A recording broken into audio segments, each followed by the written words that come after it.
Hello. So in this video, I'm going to talk through the period 1660 to 1688 of topic 1, which is political instability. So 1660, and I'm going to follow the structure of the first video where I go through kind of these periods in bite-sized chunks, looking at different factors, okay, and kind of introducing some key questions. Again, I'm using the Easter revision pack that you can use as I go through the video, and you can make some notes and some analysis there. So 1660, the restoration of the monarchy, as it says here, the Anglican Church is restored, the restoration of the House of Lords. And what happens in 1660 is that initially Charles and Parliament, and Charles as well, before he is restored, makes some concessions and says he's going to have a moderate approach to religion, a tolerant approach, I should say, to religion, which soon changes. Okay, so the Declaration of Breda, which Charles makes before he comes to the throne, is about being tolerant, but that soon changes. And the reason for that is the election of the Cavalier Parliament in 1661. And the Cavalier Parliament are an anti-tolerant reactionary parliament because of the fifth monarchist uprising led by Thomas Venner in 1661. And so that leads to a parliament being elected who are anti-tolerant, a kind of anti-radical, because of the radicals, the fifth monarchists, the Cavalier Parliament are elected. And that leads to the passing of the Clarendon Code, which there's 4 acts of the Clarendon Code, as you can see here: the Corporation Act, the Act of Uniformity, the Conventicle Act, and the 5 Mile Act. Also passed in 1662 is the Quaker Act, which is not part of the Clarendon Code, but is very similar in the sense that it's narrowing the church. When I do a video on topic 2, I'll talk more about what this means, but in terms of political stability, it's narrowing the church. It means that there are more nonconformists because the church is being narrowed so much, and increased dissent. Okay, Charles I himself goes against the Act of Uniformity by issuing his Declaration of Indulgence in 1662, which challenges the Act of Uniformity. He's forced to withdraw that in 1663. So the kind of Cavalier Parliament win out. So that's the religious aspect of what's called the Restoration Settlement.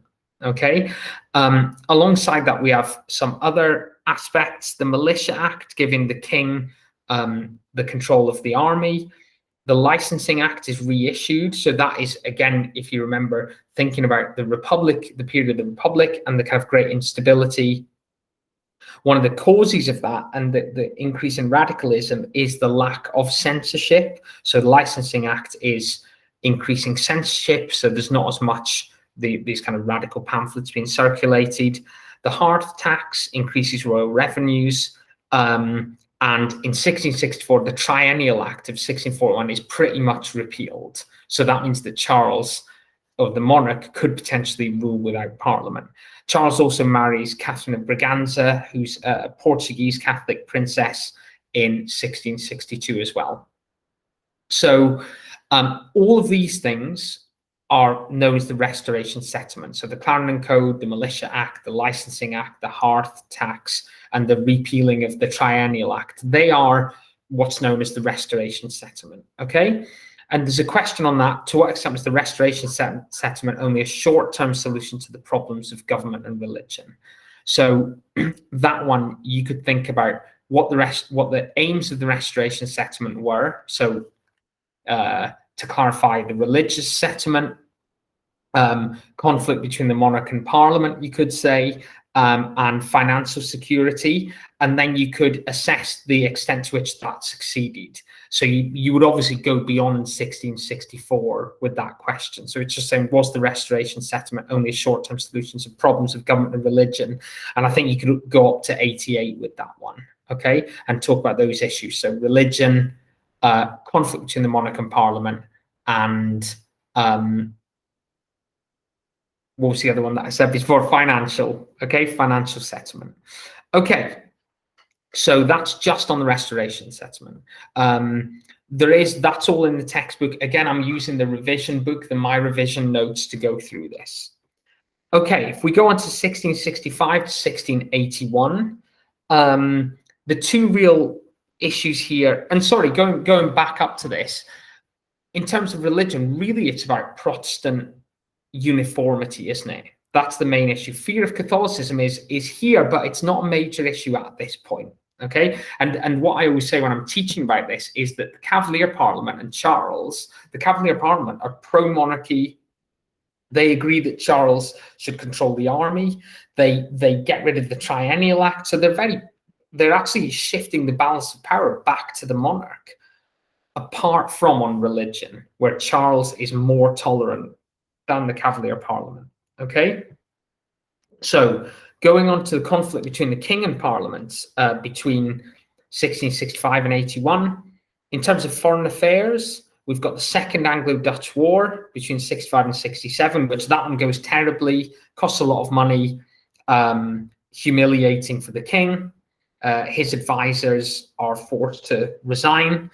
1670, the secret Treaty of Dover between Charles II and Louis XIV. So Charles agrees to work with Louis and support Louis in foreign policy. In return, Louis is going to give Charles money, but also expects Charles at a future point to become publicly Catholic. And in 1672 to 74 is the Third Anglo-Dutch War. That is an example of the pro-French foreign policy as a result of the secret Treaty of Dover. Okay, 1672 is the stop of the Exchequer, where Charles kind of writes off all of his debts. Charles II writes off all of his debts and greatly undermines confidence in the banking system. Okay, so showing that finance is very unstable at this time. In terms of religion and fears of Catholicism, we've got the 5 Mile Act, which is part of the Clarendon Code, which we talked about before. We've got the Great Fire of London, 1666, which is blamed on Catholics, so that can be linked to fear of Catholicism.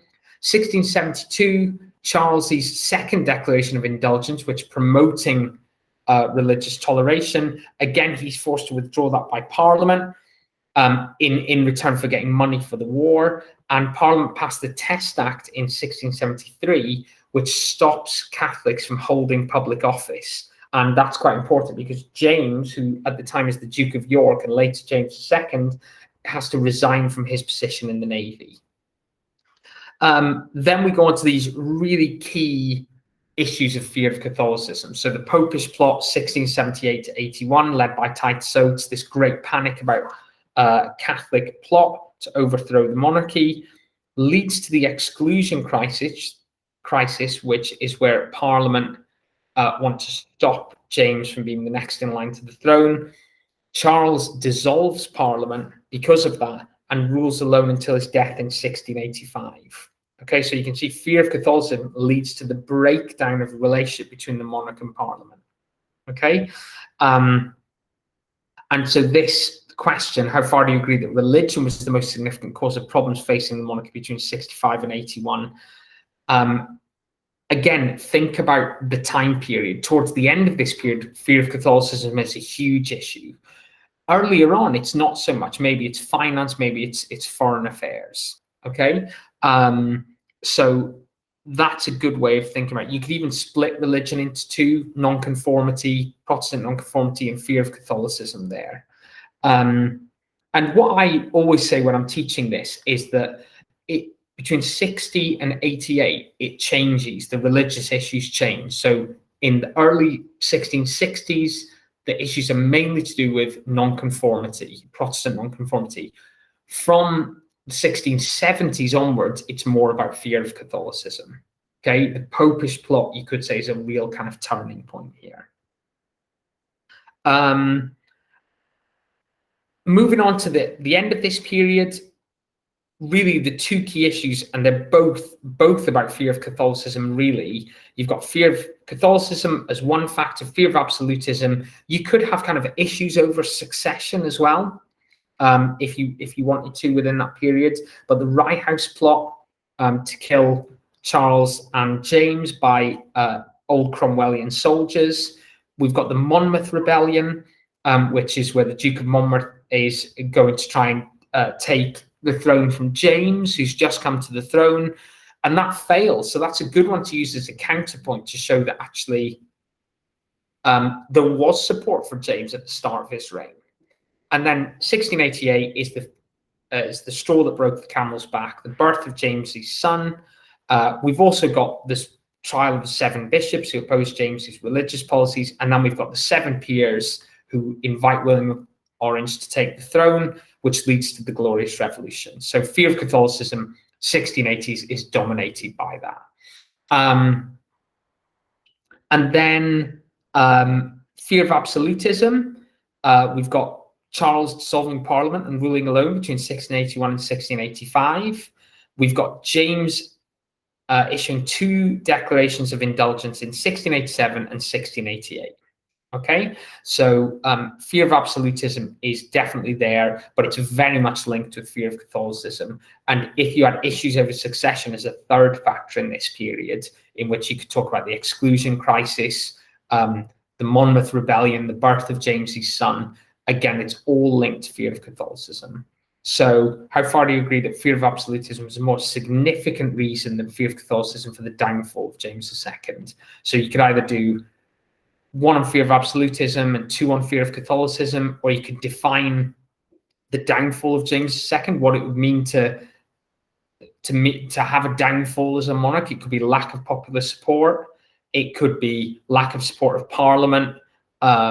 It could be inability to pass legislation, something like that. And you could do it thematically, but probably doing 1 on absolutism, 2 on fear of Catholicism, different strands of fear of Catholicism, maybe you could focus on. So they are the main issues in those periods. And just to show you, what you should try and do, now we're at the end of topic 1, is try and summarize your analysis of these key factors. Obviously, there are others. These are just the ones I've chosen. But what do you think in each of these periods, which is the most significant cause of instability and why? Okay, so if you fill that in, you'll be in a really good position with some, analysis here and bullet points. Okay, I hope that was helpful. Thank you.